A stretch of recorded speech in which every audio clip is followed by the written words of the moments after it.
Section 5.3, Solving Recurrence Relations by Iteration.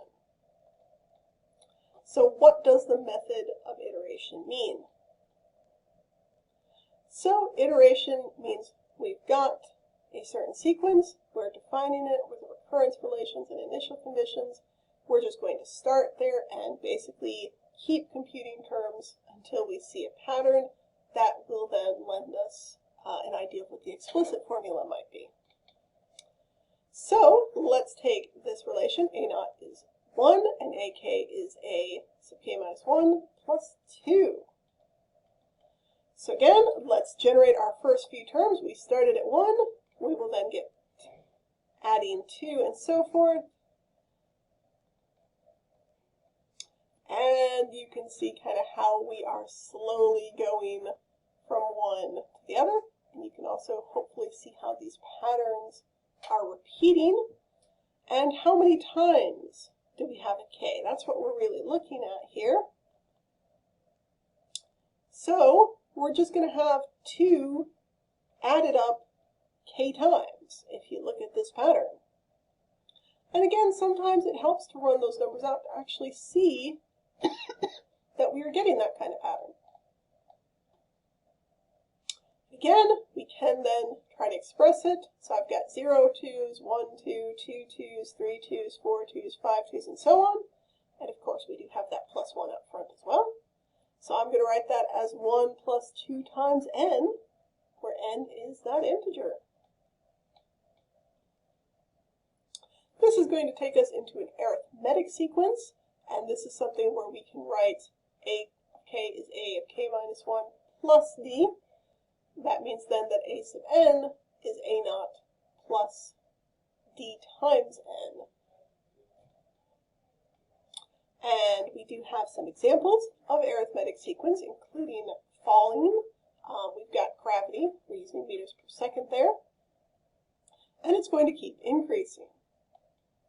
So I'm going to use s here for that skydiver speed. So s of k is s of k minus 1 plus that speed of gravity. And again, I can also then express it as s sub n is s naught plus 9.8 times n. So if I want to know that 60-second mark, again, my s naught was 0, and then I multiply that in, and I am going 588 meters per second. That is pretty darn fast. Do note that with air resistance, it does make a difference. We are using a vacuum here for simplicity. How about a geometric sequence? We've seen this briefly. A sub k is r times a of k minus 1. And again, the initial term is just that a value. So again, let's iterate a few values out. So we've got a times, my next term is r times a. Then I've got r squared times a, r cubed times a, r to the 4th times a. So I'm hopefully starting to see a pattern here. So I'm guessing that a times r to the n. And yes, that is in fact how the geometric sequence works. And here is that generalized for my geometric sequence. Let's look at a geometric sequence. So here this is interest rates. So I've got my interest rate in here, and then again that's multiplied by my previous. I'm putting an initial deposit of 100,000. And what's going to happen after 21 years? And then how long is it going to take to reach $1 million? So here, my initial value is that 100,000 I'm plugging in. And again, we're given that constant with the rate. So if I plug all of that in, I do get approximately 227,000. When will I reach $1 million? Well, I'll put $1 million on the left hand this time, so that I'm looking for that t value. So divide to get 10, and if you recall, to solve for that, we will need to take a natural log on both sides, so that I can pull that t out in front using a log property, at which point I divide.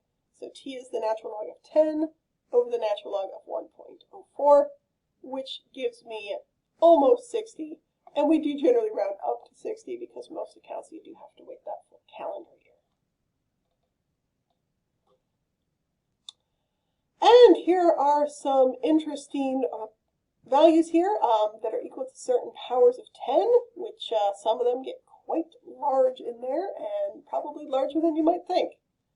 Chess games can get bigger than the entire atoms in the universe.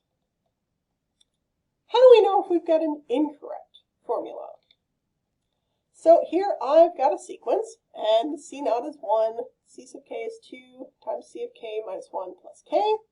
We're starting at 1.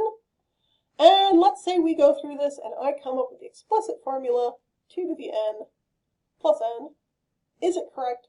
How do I know if it's correct? So again, sometimes it helps to run through a couple of terms just to kind of see what's going on. Here I am going to do more of an induction. So here is my inductive step, and I am then going to look at that k plus 1 term. And again, we want that k plus 1 term. So here I can see what I need to get. And then we've got the explicit formulas, which I said were equivalent to these. Well, do they actually work out? So here are my two options, and needless to say, that does not work out correctly. So I generally would not bother with the proof. I would probably just run out a couple of terms and see if they are actually giving you the same value. If they are, then I'm probably correct.